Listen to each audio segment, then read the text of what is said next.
किसी समय एक गांव में भागवत कथा का आयोजन किया गया। एक पंडित जी भागवत कथा सुनाने आए। पूरे सप्ताह कथा वाचन चला। पूर्णाहुति पर दान दक्षिणा की सामग्री एकत्रित कर घोड़े पर बैठकर पंडित जी रवाना होने लगे।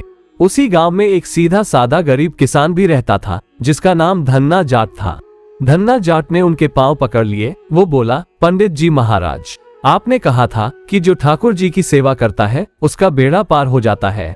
आप तो जा रहे हैं। मेरे पास न तो ठाकुर जी हैं, न ही मैं उनकी सेवा पूजा की विधि जानता हूँ, इसलिए आप मुझे ठाकुर जी देकर पधारें। पंडित जी ने कहा, ठाकुर जी तुम ही ले आना। धन्ना जाट ने कहा, मैंने तो कभी ठाकुर जी देखे ही नहीं, लाऊंगा कैसे। पंडित जी को घर जाने की जल्दी थी। उन्होंने अपना पीछा छुड़ाने के लिए अपना भंग घोटने का सिलबट्टा उसे दिया और बोले, ये ठाकुर जी है, इनकी सेवा पूजा करना। धन्ना जाट ने कहा, महाराज मैं सेवा पूजा का तरीका भी नहीं जानता, आप ही बताएं। पंडित जी ने कहा, पहले खुद नहाना, फिर ठाकुर जी को नहलाना, फिर इन्हें भोग लगाकर फिर खाना। इतना कहकर पंडित जी घोड़े पर बैठकर चल दिए। धन्ना सीधा एवं सरल आदमी था। पंडित जी के कहे अनुसार सिलबट्टे को ठाकुर जी समझकर अपने घर में स्थापित कर दिया। दूसरे दिन स्वयं स्नान कर सिलबट्टे रूपी ठाकुर जी को नहलाया। धन्ना जाट विधवा माँ का बेटा था। खेती भी ज्यादा नहीं थी, इसलिए भोग में अपने हिस्से का बाजरे का टिक्कर एवं मिर्च की चटनी रख दी। ठाकुर जी से धन्ना ने कहा, पहले आप भोग लगाओ, फिर मैं खाऊंगा।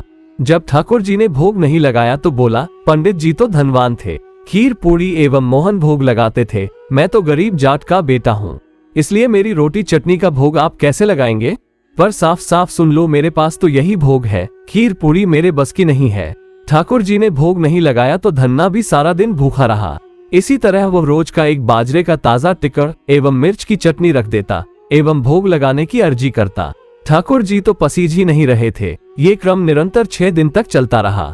छठे दिन धन्ना बोला, ठाकुर जी चटनी रोटी खाते क्यों शर्माते हो, आप कहो तो मैं आंखें मूंद लूं फिर खा लो।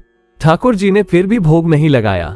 धन्ना भी भूखा प्यासा था। 7वें दिन धन्ना जाट फूट फूट कर रोने लगा और कहने लगा कि सुना था आप दीन दयालु हो, पर आप भी गरीब की कहाँ सुनते हो। मेरा रखा ये टिक्कर और चटनी आकर नहीं खाते हो तो मत खाओ, अब मुझे भी नहीं जीना है।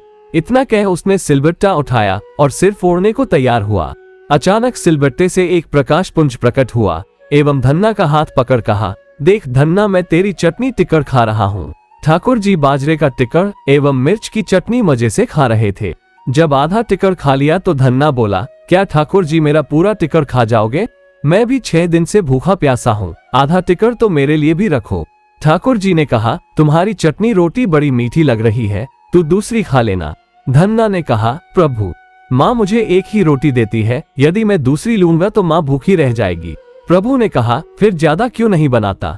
धन्ना ने कहा, खेत छोटा सा है और मैं अकेला। ठाकुर जी ने कहा, नौकर रख ले। धन्ना ने कहा, प्रभु आप तो मेरा मजाक उड़ा रहे हो, नौकर रखने की हैसियत हो तो हम माँ बेटे 2 वक्त रोटी ही न खा ले। इस पर ठाकुर जी ने कहा, चिंता मत कर, मैं तेरी सहायता करूंगा। कहते हैं तब से ठाकुर जी ने धन्ना का साथी बनकर उसकी सहायता करनी शुरू की।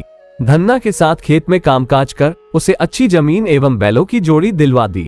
कुछ अरसे बाद घर में गाय भी आ गई, मकान भी पक्का बन गया, सवारी के लिए घोड़ा आ गया। धन्ना जाट एक अच्छा खासा जमींदार बन गया। कई साल बाद पंडित जी पुनः धन्ना के गांव भागवत कथा करने आए। धन्ना भी उनके दर्शन को गया। प्रणाम कर बोला, पंडित जी आप जो ठाकुर जी देकर गए थे वे 6 दिन तो भूखे प्यासे रहे एवं मुझे भी भूखा प्यासा रखा। 7वें दिन उन्होंने भूख के मारे परेशान होकर मुझ गरीब की रोटी खा ही ली। उनकी इतनी कृपा है कि खेत में मेरे साथ कंधे से कंधा मिलाकर हर काम में मदद करते हैं। अब तो घर में गाय भी है, इसलिए कथा में 7 दिन का घी दूध मैं ही भेजूंगा। पंडित जी ने सोचा, मूर्ख आदमी है, मैं तो भांग घोटने का सिलबट्टा देकर गया था। गांव में पूछने पर लोगों ने पंडित जी को बताया कि चमत्कार तो हुआ है, धन्ना अब वो गरीब नहीं रहा, जमींदार बन गया है। दूसरे दिन पंडित जी ने धन्ना से कहा, कल कथा सुनने आओ तो अपने साथ अपने उस साथी को लेकर आना जो तुम्हारे साथ खेत में काम करता है। घर आकर धन्ना ने प्रभु से निवेदन किया कि कथा में चलो, तो प्रभु ने कहा, मैं नहीं चलता, तुम जाओ। धन्ना बोला, तो क्या उन पंडित जी को आपसे मिलाने घर ले आऊं। प्रभु ने कहा, बिल्कुल नहीं, मैं झूठा दिखावा करने वालों से नहीं मिलता।